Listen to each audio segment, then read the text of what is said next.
I'm Leonard Russ, Master Plumber with Randazzo Heating, Cooling, Plumbing, and Electrical.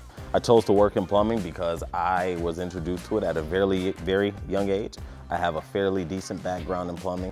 I've been working in the plumbing field for 13 years professionally, and I did gravitate towards a lot of the applications that were being installed.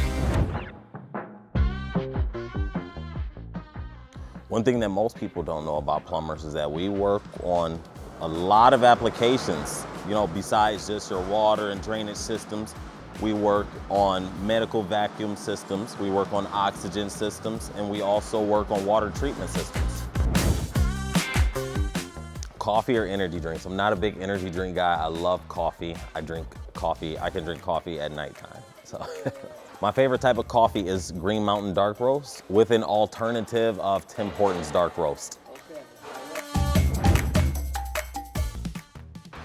Craziest plumbing job I've ever worked on was a main break underneath the Detroit River.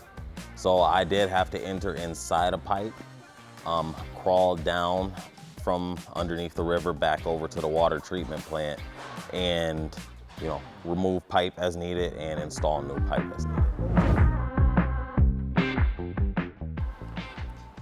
If you're looking for plumbing services, please give Randazzo a call. We have been in this community for 35 years and built a long-term relationship with our customers. We look forward to seeing you on the job. One call does it all, Randazzo. Okay. Love it. All right. That's it, man. Yeah. Okay. Shot my first one. Let's go. Go with the name you